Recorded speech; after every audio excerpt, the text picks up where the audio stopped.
आप सबको मेरा प्यार भरा नमस्ते। आज आप मेरी कविता के वीडियो के पहले ये मेरी एक छोटी सी पर्सनल क्लिप देख रहे हो। इसकी एक खास वजह है और वजह ये है कि आज आप जो कविता सुनने जा रहे हो वो कविता मेरे ज़िंदगी की सबसे पहली कविता है। और सबसे पहला जो कुछ भी होता है वो हमेशा खास होता है, चाहे वो पहला खत हो, पहला प्यार हो, पहला घर हो या पहली कविता हो। ये कविता भी मेरे दिल के बेहद करीब है, बेहद खास है। इस कविता से मेरी एक खास याद जुड़ी है जो आप सुनेंगे इस कविता के बाद।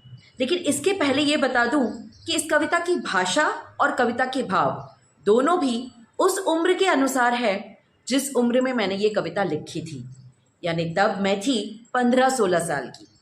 तो उम्मीद है आपको ये मेरी पहली कविता ज़रूर पसंद आएगी। आपका प्यार यूं ही बना रहे। शुक्रिया। इस कविता की कवयित्री है निरुपमा महेंद्रे। एक जमाना था जब मैं किसी से प्यार करती, था वो कोई ऐसा जिस पे तो मैं दिल से मरती। क्या पता वो कहाँ गया, क्या पता वो क्यों गया, क्या पता वो कहाँ गया, क्या पता वो क्यों गया। शायद मुझसे नाराज होकर उसने ढूंढ लिया कोई रास्ता नया। उसकी थी कोई और मंजिल, सच तब से टूट गया मेरा दिल। उसकी याद में रो रही हूँ, रात है तो सो रही हूँ। सुबह उसकी याद मुझे जगाती, सुबह उसकी याद मुझे जगाती, फिर से वो मुझे रुलाती।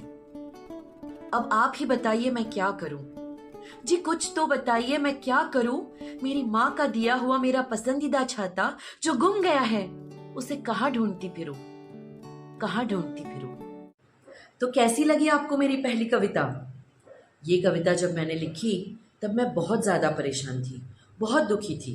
माँ ने परेशानी की वजह पूछी तो मैंने बताया कि वजह शायद ऐसे ही आपको ना बता पाऊँ, पर उस वजह को मैंने कुछ शब्दों में पिरोया है, कविता स्वरूप। ये सुनकर माँ का चेहरा चमक उठा।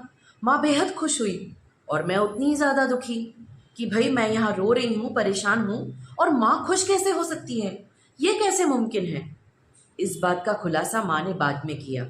माँ ने बताया कि तुम्हें दुखी देखकर मैं दुखी जरूर हो रही थी, लेकिन खुश इसलिए हुई क्योंकि तुमने पहली दफा कुछ कविता स्वरूप लिखा था।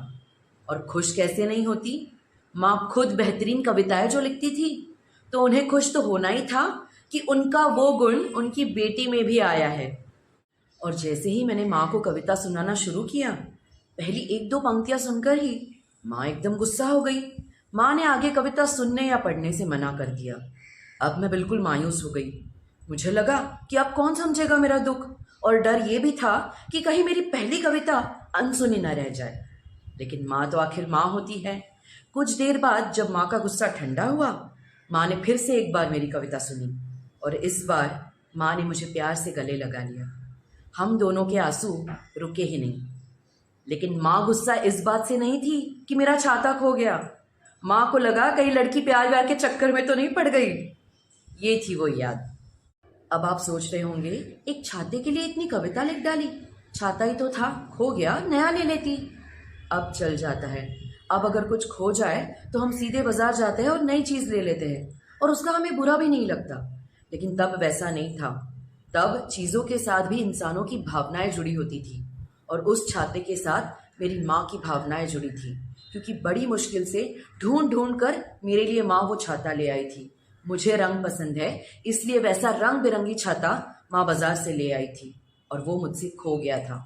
उस बात का दुख मुझे बड़े दिनों तक सता रहा था, लेकिन वो दुख बना मेरी कविता लिखने का सबसे बड़ा कारण। तो मैं हमेशा मानती हूँ कि अगर हमारे साथ कुछ गलत भी हो रहा है, कुछ बुरा भी हो रहा है, तब भी trust his plans for us, क्योंकि उस बुराई में भी हमारे लिए जरूर कुछ अच्छा छुपा होता है।